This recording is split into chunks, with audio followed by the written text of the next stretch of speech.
Early in evolution, animals lost the ability to synthesize 9 of the 20 basic building blocks of proteins. To survive, plant-eating animals evolved a range of remarkable strategies. In warm, shallow seas, a spiny creature resembling a sea slug grazed on bacterial sludge along the seafloor. Nearby, sponges filtered tiny particles from the water. A shelled odorea swam past, picking even smaller organisms from the water, while the giant predator Anomalocaris swept its powerful grasping limbs to capture soft-bodied prey. This was the world around 500 million years ago, a rising ocean filled with new life and the early beginnings of the animal kingdom.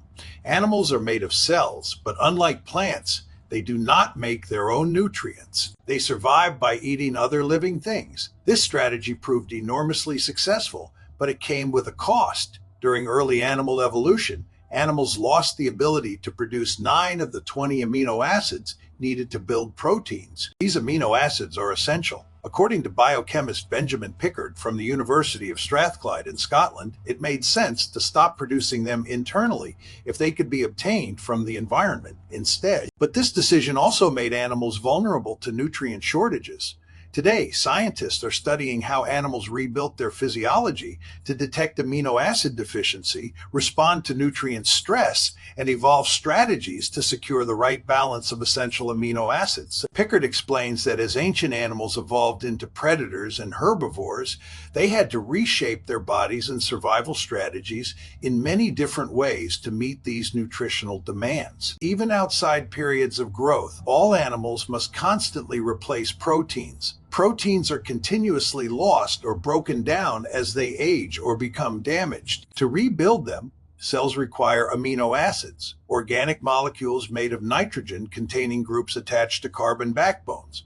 Of the 20 amino acids humans need, our cells can make 11. These are called non-essential amino acids, including alanine, asparagine, and aspartate. As long as there is a carbon source, such as sugar or fat, and a source of nitrogen, these can be synthesized. Nitrogen can come from almost any dietary protein. However, the body does not need to make these amino acids if they are available in food. Obtaining them directly from the diet saves energy. In contrast, essential amino acids such as tryptophan, methionine, lysine, and leucine cannot be synthesized by the body and must come from food. There are also conditionally essential amino acids, including cysteine and arginine.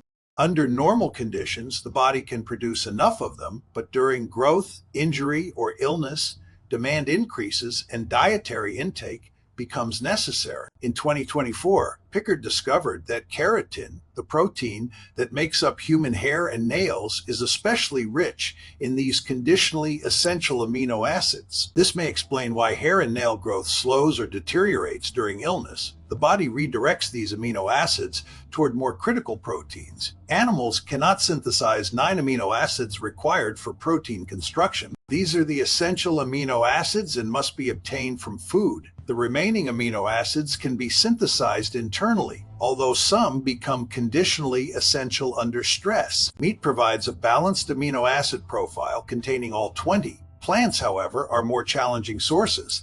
This is partly because some plant tissues, such as leaves, contain relatively low protein levels, while foods like soybeans, amaranth, quinoa, potatoes, and pistachios are complete proteins. Many seeds are not. Almonds and peanuts are low in lysine and methionine. Peas and legumes lack methionine and tryptophan. Rice, wheat, and corn are low in lysine and isoleucine.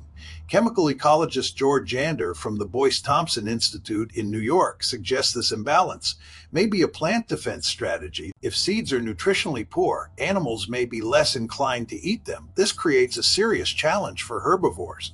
Animal ecologist Seth Newsom from the University of New Mexico explains that wolves have simple diets because their food closely matches their own body composition.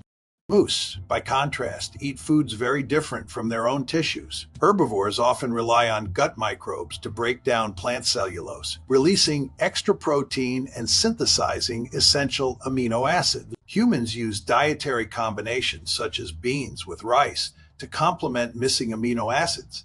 Yet in populations heavily dependent on a single staple like corn, Amino acid deficiency remains common. A 2022 dietary survey in Malawi found that 1/3 of households consumed insufficient lysine, with severe consequences for child development. In wealthy countries, protein deficiency is rare, but vegans must pay close attention to amino acid balance.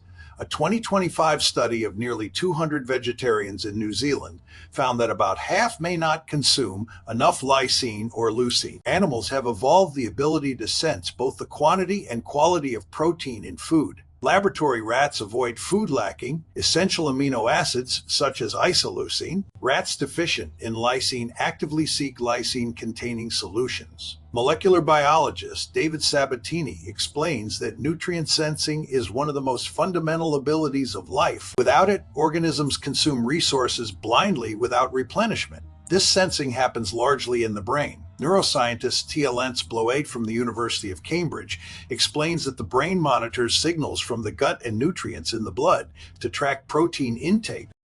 When needs are met, the brain produces a feeling of fullness. Among all amino acids, leucine has the strongest effect on satiety.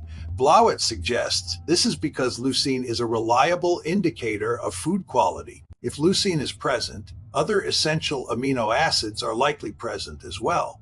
Bloade and her team studied neurons involved in satiety and discovered a protein called Cav3.1 in their membranes. When leucine binds to Cav3.1, these neurons become more sensitive to a satiety hormone called GALP1. This explains how leucine absorbed from the gut signals the brain to suppress appetite. The brain is not the only organ monitoring amino acids. Cells in the gut, muscle, and skin of flies, mice, and humans contain sophisticated systems that detect amino acid deficiency. Specialized proteins sense levels of essential and conditionally essential amino acids. When levels drop, signals are sent to nutrient sensing centers that instruct cells to slow protein production. If ribosomes attempt to build proteins without sufficient amino acids, they stop mid-process, leaving unfinished proteins that are rapidly broken down. This activates a protein called GCN2, further slowing protein synthesis. At the same time, cells accelerate the breakdown of old proteins to recycle amino acids for more critical functions. Biochemist Stefan Breer wrote in the 2023 Annual Review of Nutrition that, in essence, the body begins to eat itself. Resource reallocation occurs throughout the body. Stem cell biologist Elaine Fuchs found that when mice lacked serine, an amino acid required for hair keratin, skin stem cells reduced hair production to conserve resources. She explains that when protein is scarce, wound repair is more important than growing hair. If essential amino acids remain scarce or calorie intake drops severely, the liver and muscles break down to supply amino acids to the brain. Sabatini notes that learning, memory, and behavior are preserved because the body assumes conditions will improve. But this strategy cannot last indefinitely. Experiments decades ago showed that mice deprived of essential amino acids eventually die, confirming their absolute necessity.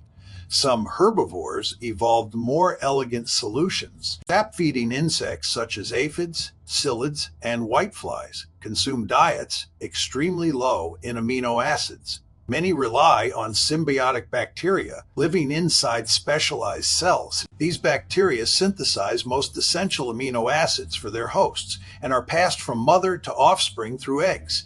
Nearly all aphids depend on Buchnera, while psyllids rely on Carcinella. In Hawaii, 36 species of Perioconus psyllids carry Carcinella, and many also host additional bacteria that supply amino acids Carcinella cannot make. Entomologist Allison Hansen explains that these microbial communities evolve alongside host diets. A 2024 study showed that when some Perioconus species shifted diets by inducing plants to form nutrient-rich galls, they lost certain symbiotic bacteria.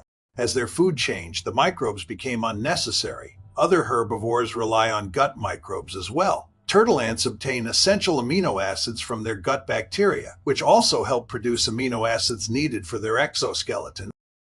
These microbes are passed between ants through liquid food exchange. Mammals can also obtain amino acids from gut bacteria, particularly ruminants like cows, deer, and sheep with multi-chambered stomachs. Cows obtain up to 75% of their essential amino acids from gut microbes, allowing them to thrive on corn-based diets low in lysine. Pigs and chickens lack this system and require dietary amino acid supplementation. Newsom believes microbial amino acids are likely an important protein source for many mammals.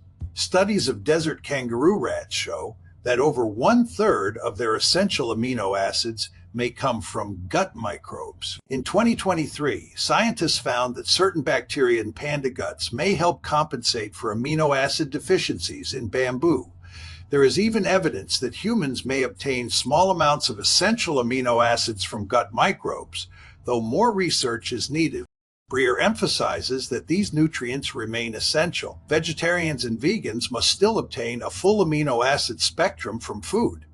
Science is gradually uncovering how animals survive and reproduce on plant-based diets. All of it traces back to a bold evolutionary gamble made over 530 million years ago, when our ancestors gave up the ability to synthesize all amino acids. As Pickard puts it, the fact that we are still here proves that it was a successful strategy. If you would like to hear more explanations like this, subscribing is always appreciated and discussion is welcome.